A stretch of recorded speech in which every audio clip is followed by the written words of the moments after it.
Welcome back to Questing Beast, I'm Ben. Since becoming a YouTuber, one of the most interesting things about the job is all the comments that people leave, because I am especially interested in the different ways that people interpret and play role-playing games, and everyone seems to have a wildly different take. However, one of the biggest revelations that I've had recently about the D&D fanbase is a blog post by Troy Press entitled D&D Rules According to Past Players. The post shows the results of a survey that they did of a group of people who claim to have played D&D in the past. And it asked them questions about what the game was like, what the rules were like, how it was played, and things like that. Now keep in mind that these weren't hardcore fans. At least the survey wasn't targeting hardcore fans, like you probably, because you watch YouTube videos about D&D. You probably comment on forums about it. This was just part of the general population that has played the game before. The results that they got were not what I expected. So today we're going to take a look at a facet of role-playing games that doesn't get talked about very much, which is, what do most players of D&D think the game is? What features of it make an impact on them, and which of them do not?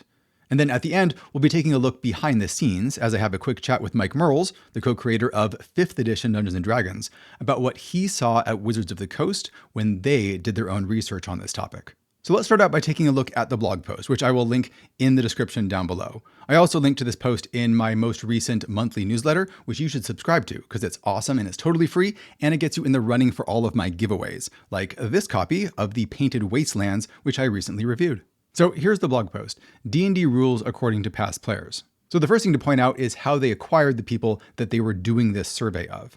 They said that they did an omnibus survey of 1,253 US adults recruited from online panels, asking which of the 8 common games they had ever played: Monopoly, checkers, Uno, and so forth. And of course, Dungeons & Dragons was included on this.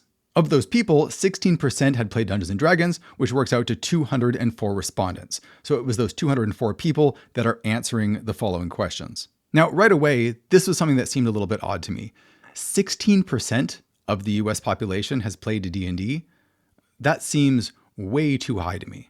I don't know about you, but if I just asked a random group of people on the street, I would not expect 16 out of 100 to have played a tabletop role-playing game before. Most people that you meet will be broadly familiar with the name Dungeons & Dragons, but the number of people that have actually played it seems a lot smaller than that based on my own experience. Now, the first question that was asked them was, if you were teaching someone else to play Dungeons & Dragons for the first time, what would you tell them? And I think most of the responses are reasonable. They're the sort of things that you would hear from a D&D player. The biggest theme, although only mentioned by about 1/6 of respondents, was characters, especially character creation, with less of a focus on mechanics and more on the possibilities. So they mentioned things about how it's important to make a character, how you're going to be using dice, and it's about generating a story from the choices that you're making. They talk about how important it is to start simple when you're just learning, but most people don't talk much about the rules. When we get down to character classes is where things start getting a little bit odd. We then asked all the past players an open-ended question about which types of characters they would tell a new D&D player could play. The number one answer was Wizard, then Cleric, and then Elf and Fighter. In a 4-way tie for ninth, though, was Dragon. Not Dragonborn, but Dragon. Is it actually true that 7% of players are playing full-on dragons in D&D?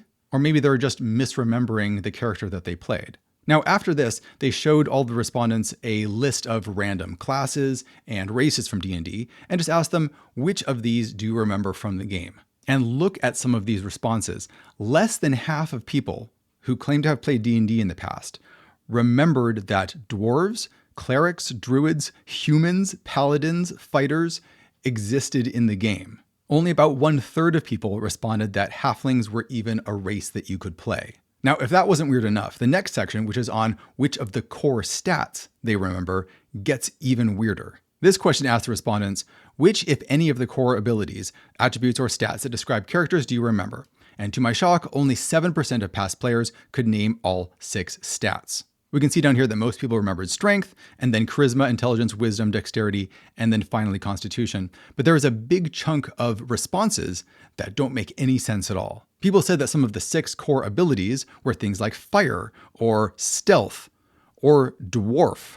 More than one person typed in dwarf as a core ability score for Dungeons & Dragons. Now, almost as interesting as these strange things that people don't remember about D&D are, it's almost more interesting the things that they do remember. For example, players were very familiar with the concept of dice. They remembered the different kinds of dice, how much fun it was to roll, how sometimes the dice would not roll in your favor and you had to punish them, all the little weird rituals surrounding them. They kind of remember how combat works, at least vaguely. They have the general procedure down. They talk about how you're rolling a d20, you're trying to roll high, and if it's high enough, then you'll deal damage to your enemy. They remembered big exciting moments, like how critical hits were really good and critical misses were really bad. But a lot of it just wasn't very specific. Only 3 players mentioned hit points, only 1 person mentioned armor class, and only 1 player mentioned that weapons were different from each other. In a similar way, when it came to spells, players remembered cool spells and cool things that they could do, but most of them did not or were not able, perhaps, to describe the mechanics surrounding them. Only 1 person mentioned specific classes, like clerics and magic users can cast spells, and only 1 person mentioned slots and cantrips. The results for what happens when you hit 0 hit points seemed to vary quite a bit, but that's not too surprising. That's very commonly house ruled, and even in different editions, that can be really different. But the saving throws thing was really interesting. A third of people were asked about saving throws, but only 5 or 6 of the players knew the term. That one is really weird to me. Saving throws are right there on your character sheet, and you actually roll them pretty frequently in D&D.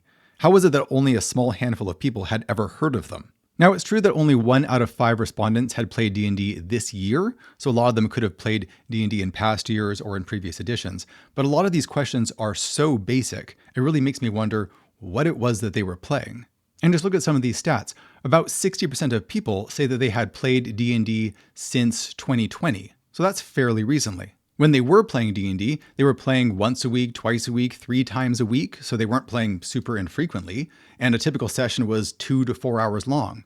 What were they doing this whole time? This whole thing sounded incredibly strange. Could it really be the case that a significant chunk of people who are part of the D&D fandom, who have played the game before, remember almost nothing about a lot of basic features about the game?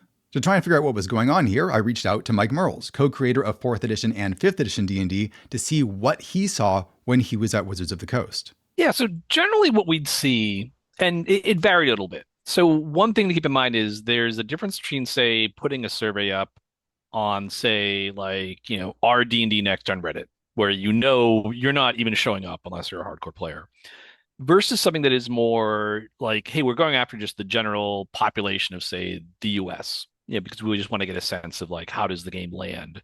Or what's its presence in people who are not going online to forums. So to be clear, if we were going after like people who were like they're only seeing the link because they're going to an RPG website to begin with, like those people knew the rules, right? Like there's always be some amount of just mistakes people will make, they misclick or whatever, but like it was within that. But when you looked at the broader population of people, typically what you'd see, and this all started because we would get these results from like these very broad, like, almost like if you're like of my age, it's almost like, hey, someone's at a shopping mall asking you to fill out a survey. Like that's the kind of approach you're taking, right? Like these are just people off the street. And we would see these very high rates of people saying, hey, I play Dungeons and Dragons. And that just felt odd. Like this doesn't kind of add up. So we started adding these questions that were meant to be screeners. Like, okay, so you say you play D&D, haha, prove it, right? Like, what's a ranger or whatever, things like that. And what we found was, like that article kind of talks about, yeah, people would like, you'd ask them like, hey, of like fighter, wizard, and kickboxer, which of these are D&D classes? And like plenty of people would select kickboxer. Like a lot more than you'd expect. It'd almost be like broken down like in thirds, right? And so I think, yeah, so it's pretty wild to see like there are people out there who will tell you when you ask them, do you play D&D? They'll say yes. And then you ask them questions that feel like, okay, you play D&D, you should know this, right? And they have no idea what you're talking about. They're answering seemingly at random. And that was something which we saw pretty consistently. And again, just kind of like bracket it. This is when you're talking to people who are just person on the street. You're not asking people who are going to Reddit or N World or on the D&D official Discord. Like you're just talking to people who are you're just pulling them in and saying, "Hey, can I ask you some questions?" It could be about anything, but these questions happen to be about D&D. So, do you know what the sample sizes of these kind of surveys were, or was it more informal and just like at malls and places like that? Oh, no, these would be huge. So this is Okay. the kind of thing where like if you're a company the size of Hasbro, there are companies like all they do is like you would contract them and say, "Hey, like we want to learn about this product and like we want to target this kind of person and then you'd give them whatever questions you're looking for. So this is the kind of thing where like, I mean, not just D&D, but like, and not just things at Hasbro, but like people who make like microwave ovens do this kind of like surveying, right?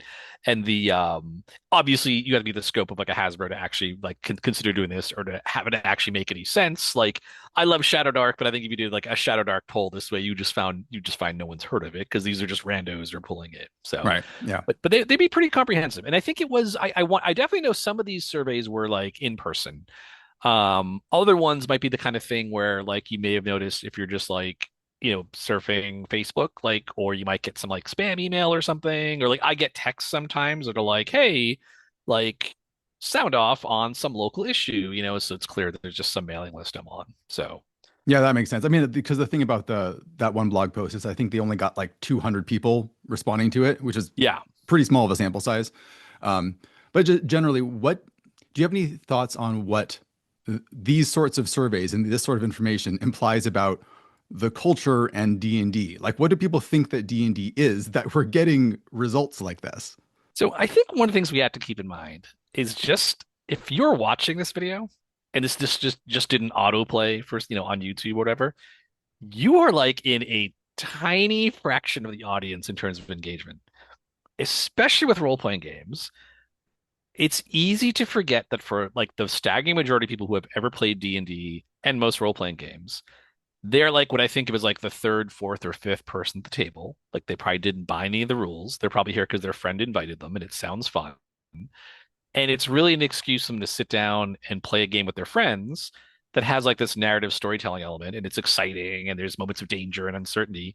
And that's really appealing. And you can do that for years and enjoy it fully without ever actually looking at a rule book because the DM, the GM, whoever handles all the rules for you. Like in a lot of ways, the purest experience of the game is just, oh, I just tell you what I want to do and you tell me what happens. And sometimes I have to look at this character sheet and like you tell me roll this number, right? I've run plenty of games for like beginners. Like you're just, if you're running the game, you almost always have to go over and like point out the number or say, just roll it and I'll look at your character sheet and tell you you've succeeded or not. The so I think it's one of those things where we really wildly underestimate because in our sort of bubble, I guess, like we are all used to reading all the rules because you look kind of goofy if you're trying to sound off on like some game that you clearly don't know about. But that's at like 20% of people maybe who play role-playing games. Like, Yeah. and obviously I think as you go further out, there's still like, middle ground. But like the example I like to use is I play a lot of board games in my family. And there is such a funny difference between the avid board gamers who will learn the rules and want to win, say a game like Ticket to Ride, versus the other people in the family who are there to play Ticket to Ride because this is their time to hang out with the family. And they will always forget how the wild cards work. They will always forget like how, oh, what happens if like someone draws a card now the deck is empty. It's just not important to them because in terms of things that are important of this experience, learning the rules is like near the bottom. And the top one is I'm spending time and socializing. And I think so it's very easy to forget that. And I think it's especially as a designer, it's easy to forget that. Like most people don't think learning rules is fun. They think playing games is wonderful. They think learning them is like, why would I do that? Especially if this dungeon master here is going to explain everything to me as we go. So Yeah. I also wonder if there might be, to a certain extent, the fact that D&D is by far the biggest brand name in role-playing games. It has huge name recognition everywhere. And I wonder if there's, to a certain extent, it's become just the genericized term for fantasy adventuring, whether that includes different kinds of role-playing games, whether that bleeds into board games, into certain kinds of video games, and it's all just sort of like D&D to a big portion of the population. yeah, I mean, I wonder how many people played like a game like Hero Quest and were like, Yeah. "Oh, that was D&D," or just playing like a card game, or played like yeah, some board game with some fantasy element to it. You're like, "Oh, yeah, that's what D&D is, right?" And no, I think that definitely plays a role. I do want to say when I worked at Wizards, there was like we tried to screen for that. We would ask people like one of the questions may have been kind of asked them like, "Oh, when you play D&D, was it like sitting at a table telling a story?" And but I don't, I'm saying that, but I can't remember what came of that. So maybe we talked about it but didn't do it. But yeah, I mean, D&D is one of those things where it's so everyone has heard of it. Most people haven't played it, and if you ask them to describe it to you, like where do they begin? You know, like that's one of the things with role playing games. They're so Yeah. strange compared to everything else we do. Like, I mean, they're the best games ever, but like it is odd, like to try to get someone. I'm sure, like if you ask my dad, who like obviously I've been in role playing games for like way too long, but like, hey, like your son played and works on these games. What does he do when he plays them? Like he couldn't tell you. He'd have no idea. I think the really big takeaway here is that the Dungeons and Dragons community or fandom or whatever you want to call it is much wider and more diverse in terms of playstyle than people expect. All the people that are online in comment threads like the one below or on Reddit or on Twitter or wherever are very weird just because they're online talking about it. There is a vast amount of dark matter, so to speak, of people out there who are playing D&D probably in a very casual way, oftentimes for years, and barely learn any of the rules during that time. They don't chat about it online. They don't argue about the rules. They don't try to necessarily min-max their character. It is more of a hangout opportunity with a guy who's kind of telling you a story, and you make choices and roll dice every once in a while. And to be clear, I think that's kind of great. It really fits into the way that I see D&D and role-playing games in general as a kind of folk tradition. The vast majority of people out there, I don't think see D&D as a system of rules at all, as a thing to be argued about and picked over and refined. D&D is not a rule set, it's an activity that you do with friends, and one that is deeply malleable and customizable to your group. Anyone online who tries to tell you what a particular role-playing game is missing from their data who knows how many people, 80, 90% of the people that play the game, and no one knows what those people are doing at their tables. And far from those people being fake fans or not real role players, there's a real case to make that they are the standard role player. It's probable that all of the strange subcultures that you see prominently online surrounding role-playing games, like all the OSR nuts and the story game designers and the Pathfinder optimizers and all those people, are the weirdo outliers and don't represent much of the hobby at all. Well, that's what I think. Let me know what you think down in the comments below. And remember to subscribe to the Questing Beast newsletter if you want to get more blog posts like this sent to your email and you want to get in the running for all of my giveaways. Thanks for watching, everybody. I'll see you next time.